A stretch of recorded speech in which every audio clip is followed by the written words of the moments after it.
आहूजा मुर्दाबाद मुर्दाबाद मुर्दाबाद। बीजेपी होश में आओ, होश में आओ, होश में आओ। न गलत बोलता, न कहता, न प्रायश्चित, न पश्चाताप। जवाब हम पढ़ लेंगे, पढ़ने के बाद में जो कार्रवाई करनी है करेंगे हम। अलवर में राम मंदिर को गंगाजल से शुद्ध करने के बाद शुरू हुआ सियासी विवाद थमने का नाम नहीं ले रहा। भाजपा ने पूर्व विधायक ज्ञानदेव आहूजा को नोटिस देकर मामले को शांत करने की कोशिश की थी, मगर नोटिस पर आया आहूजा का जवाब पार्टी की परेशानी बढ़ा सकता है। नमस्कार, मैं हूं आपके साथ दर्श शर्मा। अलवर के एक मंदिर में गंगाजल से शुद्धिकरण को लेकर उठे सियासी तूफान के बीच बीजेपी से निलंबित नेता ज्ञानदेव आहूजा ने पार्टी के कारण बताओ नोटिस का जवाब भेज दिया है। अपने जवाब में उन्होंने साफ कर दिया कि उन्होंने आज तक कभी माफी नहीं मांगी और आगे भी नहीं मांगेंगे। आहूजा के इस बयान से जहां भाजपा के लिए असहज स्थिति पैदा हो सकती है, वहीं कांग्रेस पहले ही इस मुद्दे को दलित अपमान से जोड़कर राष्ट्रीय अधिवेशन में उठा चुकी है, जिसकी गूंज देश भर में सुनाई भी दे रही है। बीजेपी की प्रदेश इकाई को भेजे अपने जवाब में ज्ञानदेव आहूजा ने कहा कि उनका विरोध कांग्रेस नेताओं के आने से था, न कि दलित समुदाय से। उन्होंने कभी भी दलितों का अपमान नहीं किया और न ही सोच सकते हैं।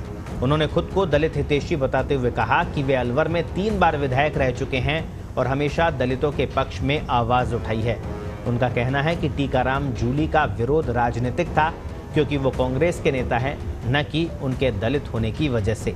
अपने रुख को और स्पष्ट करते हुए आहूजा ने कहा कि कोई गलती नहीं की, इसलिए माफ़ी मांगने का सवाल ही नहीं उठता।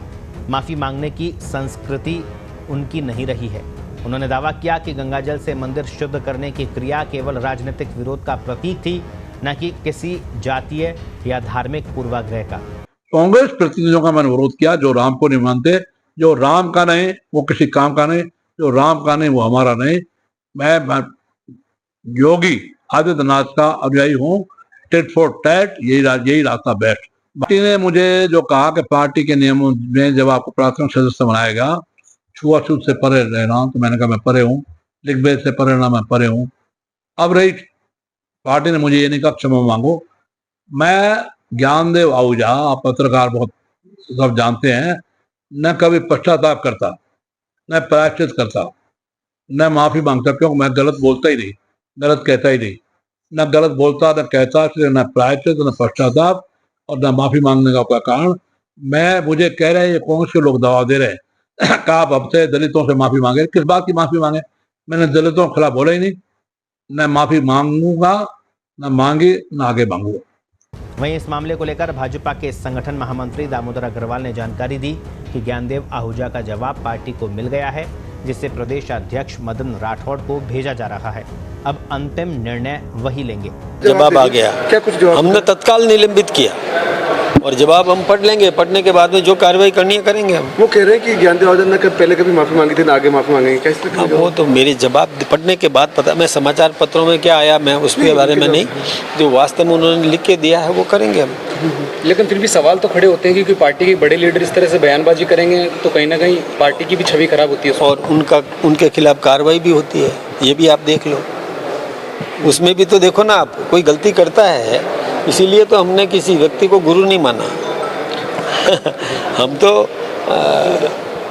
मतलब कार्रवाई भी होती है। ऐसा नहीं है किसी को बड़े से बड़ा हो, छोटे से छोटा हो। आपको बता दें, हाल ही में राजस्थान के अलवर जिले में रामनवमी के दिन नेता प्रतिपक्ष टीकाराम जूली एक मंदिर में दर्शन करने पहुंचे थे। उनके जाने के बाद भाजपा नेता ज्ञानदेव आहूजा ने मंदिर में गंगा जल छिड़ककर शुद्धिकरण किया था, जिससे विवाद पैदा हुआ। इसका वीडियो सामने आने के बाद भाजपा बैकफुट पर आ गई और आहूजा को पार्टी की प्राथमिक सदस्यता से निलंबित करते हुए 3 दिन में स्पष्टीकरण मांगा था। कांग्रेस इस मामले को राजस्थान विधानसभा में नेता प्रतिपक्ष टीकाराम जूली से जोड़कर दलित अपमान करार देते हुए राष्ट्रीय स्तर पर उठा चुकी है। अहमदाबाद में हुए कांग्रेस के राष्ट्रीय अधिवेशन में राहुल गांधी ने आहूजा के इस हरकत को मनुवादी सोच बताया और कहा कि ये भाजपा का असली चेहरा है। अब क्योंकि ज्ञानदेव आहूजा ने नोटिस का जवाब दे दिया है और साफ कर दिया है कि वो किसी भी कीमत पर माफ़ी नहीं मांगेंगे, ऐसे में अब देखना ये दिलचस्प होगा कि भाजपा अब आहूजा के खिलाफ क्या एक्शन लेती है।